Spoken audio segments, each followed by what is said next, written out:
Now, last Saturday morning, I received a call from one of our listeners, Sandy. And as I said at the start of this hour, since we aired that call, we have been inundated with callers and also emailers wanting to replay and hear it. Hear the call for those who may have missed it. Now, to set this up, Sandy called us and she is giving her opinions about the Voice to Parliament and the referendum as well. Now, this is entirely her opinion. It's not my opinion. This is entirely her opinion. And this is what she had to say in regards to the Voice to Parliament and the referendum on my weekend show last Saturday. And it is very interesting what she says. I just wanted to share a couple of things because if you don't know, I'm an original sovereign tribal descendant. We've been dealing with a lot. There's a lot of infiltrating going on out there, and it's not coming from our people. It's coming from other sources that are pushing the yes agenda. People do not have any bloodline connection to our tribes, within our nations and our tribes and our clans. And the government are using other people to push the yes agenda into our communities. But not only that, majority of our people have not been consulted, especially our elders. They have been left out in the dark. See, under our law, under tribal law, right, they are our decision makers. Yes. So when you've got people coming into our community that are using the younger people against the elders, many of our elders do not understand, but many do, and many don't trust government. So when you come and actually sit down with the old people and you have that yarn with them, they will tell you no. Because if you go back to the 1967 referendum in this country, there was nothing but lies, deceit, against my people. They actually struck out clauses that disempowered my people, our people up on this continent. So you can go back to the 1967 referendum. Let's use as an example. Right, there was two clauses struck out, as you know, 51 in Section 51 and 127. Yes. So if you have a look within the Constitution of the trickery behind that, that actually disempowered the original sovereign tribal people of this continent. And what they did, they imposed laws, they created new laws that they would make laws over our lives and over our affairs, that the government will make the decisions. But see, the 1967 referendum, this was a trickery behind it, because you can't class us as citizens. You can't class the people that belong to that land. You can't class them as citizens in their own country. So what do you class them as? What do you classify them as, Sandy? See, a lot of people think that we're in that Constitution. See, this is history repeating itself. We were supposed to already be in there, Pete. So why are we going back to the drawing board to put us in again? Yeah. When that was already supposed to be done in 67. But yet when they held the 1967 referendum, what they should have done is that when they held the referendum, the Constitution wasn't included. So when they amended it, they didn't tell the people that they were going to strike out my people, our tribal rights, and disempower us and class us as a race or whatever, and to make laws over our lives. See the trickery right there. And actually what it did was it gave Torres Strait Islander citizenship, PNG descendants citizenship, because you can't make us citizens of our own country. And this is where the trickery lied again. I can go further back into detail about what it led up to, but if you look at everything what Labor has done to my people throughout this continent, they have done nothing good but just pushed an agenda. And every time they're in power, they use our people for this agenda, using our people now to push the agenda and using the Australian people to vote it in. So my advice to all the Australians out there is no, because all our elders have not been consulted. They have not been called to the table.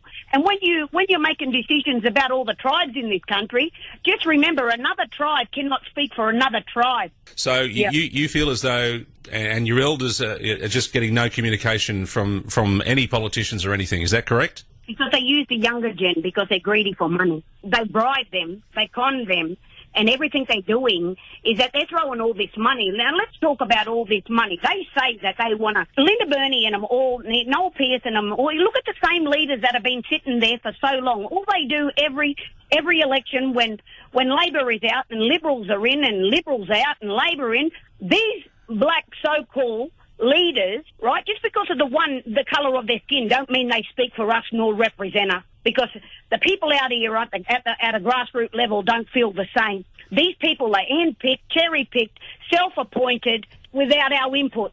So these people just swap seats. So when Labor's in government, these are the same people working together. They all sleep in the same bed. They're all eating at the same table. Believe it or not, we don't look at them as our representatives. They are not our leaders because they're just selling out our people and our country. Do you have a message for the Prime Minister? What would you like to say to the Prime Minister? Albanese, you need to be truthful to the Australian people. You need to be telling my people the true agenda, because there's two different kinds of sovereignty in this country. You can be sovereign to your own autonomy, right, within oneself. And then you got the sovereign to the land, which are the original tribal sovereign descendants of this continent. So when you talk about a referendum and that you want to put us in a constitution, we need it in writing that you will not, that this Australia corporate government will not supersede our sovereignty, nor take away our tribal rights over our lands that actually protects Australian people. The Australian people are protected under our national sovereignty, Pete. And this is what a lot of people don't understand when we talk about our sovereignty. And the Australian corporate government, you've got to go back in 1973. You need to tell the people about 1973. Under the Gulf Whitlam government, right, they never held a referendum to establish their corporation upon this continent. So how about they start there, go back in history and start telling the truth? A lot of Australians out there think that, you know, the Aboriginal people of this continent, that we get all this money, our people never see it because it goes through that many organisation, government agents that all look after one another, that it never reaches the ground, Pete. So it's been set in the mind, and a lot of Australians and our people need to come together in unity to realise that the greater strategic planning of the government is to know how to divide and conquer a people. But may I just say this, Pete? This country has never been run by Australia. If you think Australia is being run by the Australian government, you better think twice, because in 1973 they established their corporation, and it's actually being run by a foreign corporation. We are under foreign jurisdiction. Not really in their fake realm we are, but I'm telling you, we are being controlled by America, and this is where Australia needs to stand up against it, and we need to unite as a people. My advice and my message to the Albanese government is that stop selling out this country. Protect this country.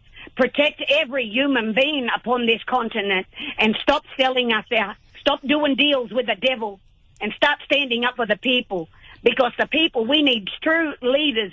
We need true leadership in this country, Pete. And right now, they are not our leaders. The government no longer serve the people. And they need to be stood down, the whole lot of them.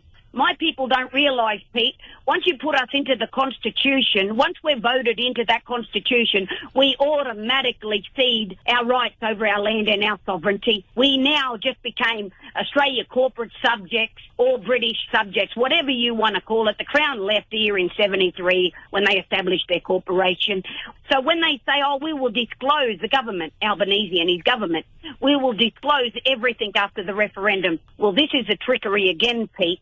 Because once my people are put into that constitution, not only have they ceded their sovereignty, you no longer have any rights over your country. You just signed it away. There you go. So that was last Saturday morning. A call from Sandy in regards to her opinions on the voice to Parliament, her opinions on the referendum. And yes, she had some very interesting things to say there, particularly when it comes to one of the issues we've been talking about for a long time is where's all the money going?